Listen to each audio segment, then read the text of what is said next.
Welcome back, ladies and gentlemen. You're listening to another edition of DIY Money. DIY money. Hey, Howard in the house. What's poppin', Q? You just went on vacation. How was it? Yes. Oh my goodness. I went to the beach. Our listeners probably know this about me, but I don't sit down when I go on vacation. Vacation to me is like, we're going to hike a mountain, or we're going to go, like, to have an itinerary from 7 a.m. to 10 p.m. It was so nice. I hope someday, I get my prayer for you is that someday you do have the privilege of being a mom. I hope you're blessed with children, because you're going to be that mom who's like, all right, let's go. We are hiking at 7. We are having lunch on the top of the canyon at 12. We have to be back down by 2 because we have a whatever, and then we're craft making at 4 and sunset cruise. And your kids are going to be like, oh my gosh. Oh, 100%. But they will look back on these exhausting trips that you plan for them with great nostalgia. Mm-hmm. It will be amazing. Yeah. My kids now, at the age they're at, if I'm like, okay, guys, hey, we're going to get up and go for a bike ride, they're like, are you serious? This is vacation? Like, we just want to lay You around. spoiled them. What? Oh, yeah. We are opposites in that. do very little on vacation, and it's glorious. We might play a little pickleball now and again, but that's about it. Go out to dinner is the biggest task of the day. Like the question of the day is where we're eating at dinner time. Like, well, it's amazing. so we stayed with my uncle, and he was kind of getting on us because we would be sitting, like, eating lunch, and our topic of conversation was like, so what's for dinner? Yeah. And he was like, do you guys just talk about where you're going to eat next? Yes. And we're like, yes. Yes, that's that's exactly what we do. So it was awesome. Yeah. Very restful, well needed. And now I should be good for a few years. Years? I can go do Oh, crazy yeah. Now, vacations. Like, the and next trip is, we're going to see Banff. Punxsutawney Phil again or next. whatever. Oh, I hope. Yeah, Banff. Can't wait to hear about Banff. Mm-hmm. The Canadians, eh? It's going to be great. All right, couple of household odds and ends. Thanks to, first of all the new listeners out there, those people checking us out on YouTube. Share it with your friends. I think that's having impact. At least that's what I'm hearing. So, if you find a message that strikes a chord, send it on. I just listened to our latest one, which was kind of like on market history. It sort of evolved into this, dialogue of how the markets began and so forth. And I've already shared that with some of my students and some of my, younger sort of guys that I'm mentoring and so forth. I think it's just important to know the history of markets. A lot of these people are involved in markets and so forth. So again, thanks so much. Share it with your friends. Check us out on the Tribe on Facebook, the DIY Money Tribe. Follow us on all the social channels. And we still need questions. So send those audio questions to podcast@DIYmoney.org. That's podcast@DIYmoney.org. If we put it on the show, like today's, we will send you a $25 Amazon gift card. We got one from Joel. Joel, what do you got? DIY! Hey, DIY Money. Joel from Dallas here. Just wondering if you could give us some advice on how much cash is too much cash. For reference, my wife and I have a paid-for house, all of our vehicles are paid off, and our liquid net worth is about $2.8 million. We currently have about $300,000 plus or minus in cash and money market accounts. Wondering if we should put some of it to work or do something else. Any advice you can give us is appreciated. Thank you. Okay, Joel, great question. First of all, bravo to you. Sounds like you guys are in a fantastic position. So this is certainly not going to apply to the vast majority of our audience, but I think we can answer it in such a way that would be sort of cross-pollinating folks that are just getting started, all the way to Joel's situation where clearly has built up a very nice net worth. Not sure why he hasn't called us yet for that tax guidance and investment management solutions. We'll help you with that cash there, Joel. No, joking aside. But here, I'm going to answer this a little bit broadly, and that is you should know your number. So, Joel, I'm going to challenge you and your wife to know your number. And no, I don't mean that old Fidelity commercial where what's your number for retirement. I mean, what's your number for comfortable cash position? We will often talk on this show, and you will read material, probably a lot written by us as well, talking about a 3, 6, or even maybe of a 12-month, emergency fund. Well, that, I would say, is in the initial steps of building out a budget, starting to find margin, planning for the future, excess, etc. Then, however, I would say you get to a point in your life where you will have a comfortable level of cash in an emergency fund that sort of is a thermometer, if you will, a temperature gauge. Now, I'll just be very candid. I'm going to speak very candid. When I was sort of starting this process early on in my career and ultimately my marriage, my number was about 6 months emergency fund. Now, there was a variety of reasons for that. It was a little bit more than the 3, and the reason was because I was a solo entrepreneur. I was definitely tied to markets. I had no real idea. I mean, meaning I wasn't a nurse. I wasn't I wasn't a school teacher. I didn't have tenure anywhere. Like, I was very, concerned about what happens if I lose my job. Like, I need to have a real big buffer. And it just so happened that number around that time was about 25,000. And so my whole goal, I can remember having an index card. I will have $25,000 in savings by this date, yada, yada. And I knew that my excess margin was such that at a certain date in time, I would have that. But I didn't stop there. That wasn't good enough. Like, my margin was like, I don't know, 1,500, or maybe it was when we were married a little bit more, 2,000 or something like that. So it was like, okay, to get 25,000, theoretically at $2,000, we're going to need 12 and a half months to get, to get this $25,000. Well, that again wasn't good enough for me.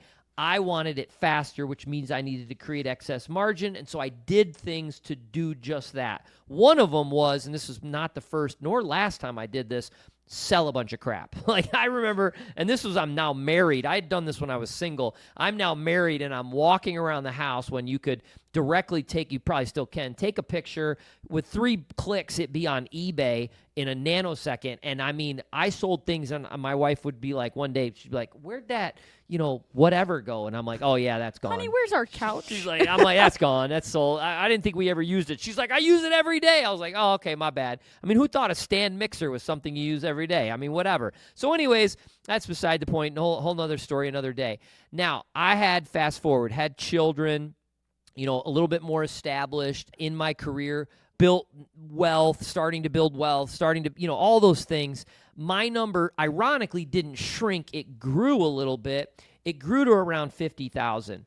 And that isn't, our monthly expenses are not that, astronomical. That's not like still a 6 month or a 3 month. We live very modestly, but it was just a round number that I liked. And I still like to this day. In fact, when I don't have that in there, like, I just had to pay for some HVAC things. I've talked about this, and I had to write a check, and I'm like, ugh. And so I wrote the check, which I always hate to do. I'm not sure. We need to drill that down psychology. Like, why is it painful to use your emergency fund? That's what it's there for. I don't like it, but I used it. I now am going to replenish that before I do anything else. So 50,000 is my number. But, Joel, this is why I say find your number. Whatever your number might be. Maybe it's 300,000. Now, maybe you and I grab a beer sometime and we talk, why is it 300,000? That's Depression era children level. And I don't think, Joel, you sound like you're a Depression era child. And there's history regarding why I just said that. You all can look it up. But why is it 300,000? It might be 100, might be 50, whatever it might be. Anytime you go over that amount, I would be putting that money to work. I would be allocating across your allocation, your strategy. Now, unless, again, just taking all of Allie's potential answers here. I don't know where you're going to go with this now. But like, oh, we wanted to buy another home. That's different. Like 10 years or less, don't invest. But if this has just been building, we got bonuses, we sold something, yada, yada, and it's built to 300,000. And yes, you're thinking, well, I'm getting 4%. Well, okay, the market the last 2 years did 20. So do the math. Cumulative 40% versus 8 on a cumulative 4%, you missed out on 32%. Let's round down and say you weren't that aggressive. Let's give you a 20. That's a $60,000 amount that you sort of, quote unquote, missed out on lost opportunity costs in the market. Now, I know what somebody's saying. Yeah, but that was before. It's not going to happen again. Okay, But what's your time horizon? If it's longer than 5 years, get that money working for you. Yeah. What say you, Allie? Yeah. So the latter half of your answer is exactly where I was going to go. I figured. So I actually to me, felt you. Yeah. Could you feel it? Yeah. To me, this is a planning question, not as much as a psychological comfort, because it sounds like you probably have the emergency fund somewhere in there. And with a $2.5 million liquid net worth that you mentioned, you likely have other accounts that are invested.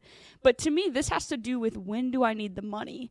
And so to your point, I mean, $300,000 is a lot of money to me. I know there's probably listeners that heard that and then went like, off, can't listen to this episode, doesn't apply to me. But whether it's 300,000 or 30,000 or 3,000, whatever amount you have there, the goal needs to be, well, what is the purpose of these funds? And that's what will determine how do I use them, how do I put them to work. So to your point, if you're like, I have 300,000 saved up, but I'm looking to buy a second home, you probably need to leave it in cash. So you're ready to make that down payment when that perfect home comes up. If you're just building it up over time and maybe the next goal in your plan is retirement, it's time to put it to work. Like maybe it does make sense to put it into the market and get that different return that you referred to. So I think this is where it's important to have a financial plan so that you're directing every dollar. Because if you know what that midterm goal is, I need a $50,000 car next year. Okay, then 50 needs to stay there, but maybe 100 should be going into an account to grow. So I would take a second, think through what your midterm goals are, what's on the horizon, and then use that to help you determine how aggressive do I need to be. The other piece of this is interesting and something I want to bring up because I'm not sure we mention it too often on the show. But a lot of times when you're looking at investments, people think like, okay, I'm going to plug in my age and then I know what my allocation should be. And that doesn't always work perfectly. So if you're 20, then it's like, okay, fully aggressive, 100% in equities, no bonds whatsoever. And then you get to, now I'm 70 and you're like, okay, whoa, time out. Now you're 60-40. Like, here's the blanket overarching allocation. Perfect. And that's just not the case, because when you build out a full financial plan, then you can say, well, what are my goals I'm actually trying to fund? And if you can fund those goals being 30% in equities, 70% in bonds, and you don't have a desire to pass on a large inheritance, you should be 30% in equity, 70% in bonds. And so I think similar to if you were retired in this conundrum, if you will, what you need to figure out is, am I on the path to achieve the things I want to achieve? And that's what will help you determine the risk that you need to take to get there. So we're not going to go pedal the metal 100 miles an hour down the interstate to meet goals and be fully aggressive in the market subject to all of this risk if you can meet the goals in a very conservative approach. So maybe it does stay in cash. Maybe you're already on a path where you're on track to hit every single one of your goals and you don't want to grow your money for the next generation. Leave it in cash. So those are kind of the two competing things I would look at with this question. But overall, I would just say you need a plan. It doesn't necessarily need to be with a financial advisor. If you're wise in this way and you have great spreadsheets or software that you want to use, that's fantastic. But make sure you're thinking through those different competing factors, and I think that will help you figure out where to put this funds. Hence the DIY Money Podcast. Exactly. I'll reiterate. I genuinely, tongue-in-cheek, joking about calling us, but that's why we do this podcast, DIY. I want to dovetail, and then we'll finish, I promise. I love that you went that angle. So bravo to you for picking up the scraps and actually putting together a buffet, because I'm so happy you mentioned risk tolerance, and I want to speak to that briefly, because it might be, Joel, that you and your spouse obviously, well, not obviously, I'm going to assume you have some business acumen, you probably follow markets, and maybe you're just not comfortable buying into markets at this valuation. I'm not even going to say price. I'm going to say valuation, or the geopolitical concerns, or the inflationary concerns, or whatever it might be. And therefore, which I would not disagree with. I mean, it's a tenuous time. I'm not just saying blindly throw money into the markets. So you might be having a risk evaluation. And I would agree wholeheartedly that if that means you don't want more equity exposure, don't take equity exposure. However, while money markets are paying really nice rates, in the next few years, they may not be. So the only caveat I would say, which dovetails nicely with what you were saying, Allie, was then consider buying treasuries, like buying a 5 or a 10-year or a mix of treasuries with that money, so you're at minimum locking in that rate for the next several years. And that's not a personal recommendation. Do your own research. Talk to an advisor if you need to. But that will at least give you still the liquidity if you want to sell and take advantage of whatever might be out there. Give you the interest rate that you're getting, marketplace interest rates, but also will protect you from short-term rates going down and money market accounts coming down in lockstep. I'm glad you mentioned that, because not everybody just needs to go buy equities, regardless of age. So very wise. Yeah. And Logan would say the same thing too, because I like how he dovetails. You know your risk tolerance when the crap hits the fan, and you're like, whoa, that's your real risk tolerance. All right, let's end it there. Great question, Joel. We'll send you a $25 Amazon gift card. Remember, friends, the secret to wealth is pretty simple. Live on less than you make. Invest the rest, and do so for a very long time. Make it a great one.